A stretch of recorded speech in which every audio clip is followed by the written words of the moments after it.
2023년 가을 서울 마포구의 한 다문화 가족 지원센터에서 운영하는 온라인 커뮤니티에 새로운 회원이 가입했다. 40대 중반의 건축가 민준과 그의 아내이자 초등학교 교사인 수연 부부였다.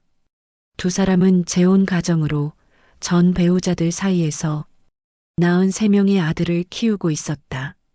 부부는 게시판에 정성스럽게 작성된 자원봉사 신청서를 올렸고 센터 담당자는 이들의 성실한 태도에 깊은 인상을 받았다.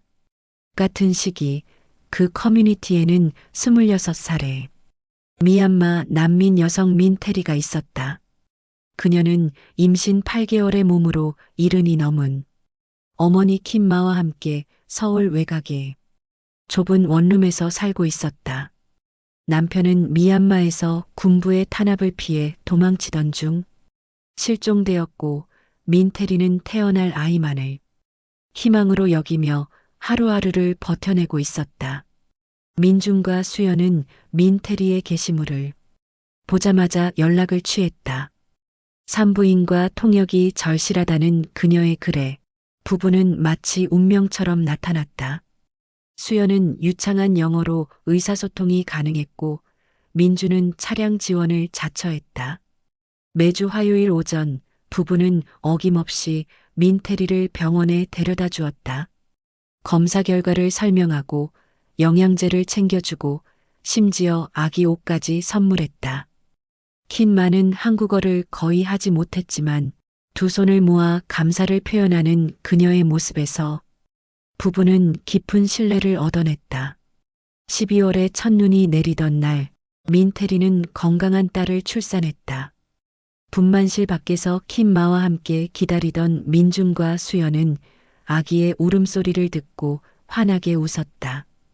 출산 2주 후 민준은 민테리에게 전화를 걸었다. 축하 식사를 하고 싶다는 제안이었다. 민테리는 처음에는 사양했지만 킴마가 한국 음식을 먹고 싶어 한다는 말에 결국 승낙했다. 약속 장소는 경기도 가평의 한 한정식 레스토랑이었다. 부부는 조용한 곳에서 아기와 함께 편히 식사하라며 일부러 멀리 떨어진 장소를 예약했다고 설명했다. 1월에 차가운 바람이 부는 토요일 오후 민준의 SUV는 북한강을 따라 달렸다. 뒷좌석에는 킨마가 아기를 안고 앉아 있었고 조수석의 수연은 끊임없이 뒤를 돌아보며 아기에게 말을 걸었다. 민테리는 아기 가방을 챙기느라 바빴고 이날따라 유난히 피곤함을 느꼈다. 전날 밤 아기가 자주 깼기 때문이었다. 레스토랑 식사는 2시간 가까이 이어졌다. 민주는 계속해서 술잔을 권했고 킴마는 오랜만에 맛보는 풍성한 음식에 마음이 풀렸다. 수연은 민테리에게 육아 조언을 아끼지 않았다. 첫 아이는 정말 힘들죠. 저도 그랬어요. 그녀의 목소리는 부드러웠지만 눈빛은 묘하게 날카로웠다. 식사를 마친 후 민준이 제안했다. 날씨가 너무 좋으니 잠깐 산책하고 가는 게 어때요? 아기도 바람 쐬면 좋고. 주차장 근처에는 북한강을 따라 조성된 산책로가 있었다. 민테리는 망설였지만 킴마가 먼저 일어섰다. 나이든 어머니는 실내보다 야외를 더 좋아했다. 산책로를 걷던 중 수연이 가방에서 오렌지 주스 2병을 꺼냈다.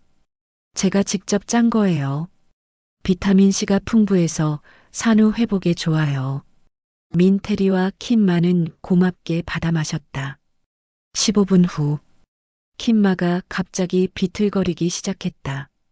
그녀는 손으로 머리를 감싸쥐고 무언가를 중얼거렸다. 민준과 수연은 알아들을 수 없었지만 표정만으로도 고통이 느껴졌다. 민테리가 놀라서 어머니를 부축하려는 순간 그녀 역시 현기증을 느꼈다. 세상이 기울어지는 듯했고 다리에 힘이 빠졌다. 민준이 민테리를 재빨리 붙잡았다. 어머니, 괜찮으세요? 빨리 병원에 가야겠어요. 수연은 킴마를 부축하며 저쪽 벤치에 잠깐 앉으세요라고 말했다. 하지만 그들이 향한 곳은 벤치가 아니었다. 민태리는 희미해지는 의식 속에서 어머니의 비명을 들었다. 그녀는 아기를 안고 있다는 생각만으로 정신을 붙잡으려 했지만 결국 어둠 속으로 빨려 들어갔다. 눈을 떴을 때 민태리는 낯선 방에 누워 있었다. 몸을 일으키려 했지만 팔다리가 묶여 있었다. 공포가 밀려왔다. 엄마, 엄마. 그녀는 외쳤지만 대답이 없었다. 대신 수연이 문을 열고 들어왔다. 그녀의 손에는 젖병이 들려 있었다. 일어났네요.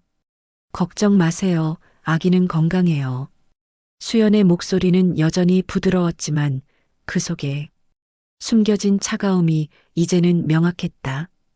민태리는 울먹이며 물었다. 제 엄마는요? 엄마는 어디 있어요? 수연은 잠시 침묵했다가 대답했다. 어머니는 심장마비로 병원에 계세요. 상태가 심각해서 중환자실에 있어요. 당신은 아직 약해서 면회가 불가능해요. 거짓말이었다. 킴마는 이미 이 세상 사람이 아니었다. 민태리는 3일간 그 방에 갇혀 있었다. 수연은 하루에 3번 음식을 가져왔고 아기를 안고 수유를 도왔다. 민주는 모습을 보이지 않았다. 민태리는 탈출을 시도했지만 문은 밖에서 잠겨 있었고 창문에는 쇠창살이 박혀 있었다.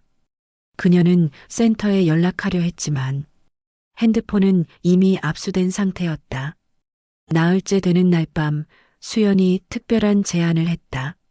내일 어머니를 만나게 해드릴게요. 준비하세요. 민태리는 희망에 부풀었다.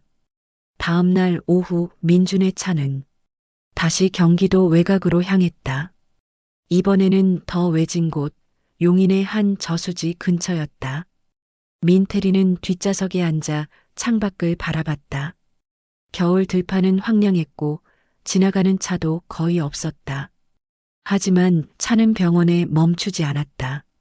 대신 저수지 제방의 한적한 주차장에 섰다. 민태리는 본능적으로 위험을 감지했다. 싫어요. 아기는 어디 있어요? 그녀는 저항했지만 수연이 뒤에서 팔을 비틀었다. 제방 아래로 내려가는 길은 가팔랐다. 민태리는 끌려가듯 걸었고 머릿속으로는 탈출 방법을 필사적으로 찾았다.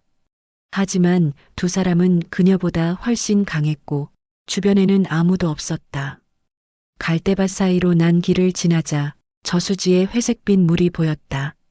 민준이 가방에서 무언가를 꺼냈다. 쇠망치였다. 민태리는 비명을 질렀지만 그 소리는 겨울바람에 흩어졌다. 마지막 순간 민태리는 아기의 얼굴을 떠올렸다. 그 작고 따뜻한 존재를 이제 다시는 볼 수 없을 것이다. 2월 초 용인 저수지에서 신원 미상의 여성 시신이 발견되었다. 심하게 훼손된 상태였고 화재 흔적도 있었다. 경찰은 타살로 결론 내렸지만 신원 확인이 지연되었다. 그로부터 일주일 후 다문화 가족 지원센터 담당자가 실종 신고를 접수했다. 민태리와 킴마 모녀가 2주째 연락이 두절되었다는 내용이었다. DNA 대조 결과 저수지의 시신은 민태리였다. 경찰은 마지막으로 함께 있었던 민준과 수연을 조사하기 시작했다. 부부의 집을 수색하던 중 경찰은 충격적인 장면을 목격했다. 거실 소파에는 생후 2달 된 아기가 누워 있었고 수연은 그 아이를 자신의 딸이라고 주장했다. 출생신고서도 산부인과 진료 기록도 완벽하게 위조되어 있었다. 부부는 6개월 전부터 이 범행을 계획했다. 수연은 3번의 유산 끝에 더 이상 임신이 불가능하다는 진단을 받았고 민주는 딸을 원했다. 그들은 난민 여성을 노렸다. 신분이 불안정하고 연고자가 적으며 무엇보다 도움이 절실한 사람들. 민태리는 완벽한 표적이었다. 재판에서 밝혀진 사실은 더욱 소름 끼쳤다. 부부는 범행 한 달 전부터 주변에 임신 소식을 퍼뜨렸고 가짜 초음파 사진까지 SNS에 올렸다.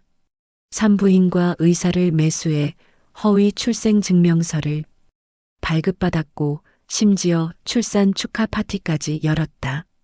3명의 아들들은 새로 태어난 여동생을 진심으로 사랑했고 범행 사실을 전혀 몰랐다. 민중과 수연은 살인 및 미성년자 약취유인 혐의로 무기징역을 선고받았다. 항소심에서 그들은 아이들에게 부모가 필요하다며 가명을 호소했지만 받아들여지지 않았다. 현재까지도 두 사람은 무죄를 주장하고 있으며 재심을 준비 중이다. 킨 마의 시신은 끝내 발견되지 않았다. 그리고 그 작은 아기는 미얀마로 돌아가 이모의 품에서 자라고 있다.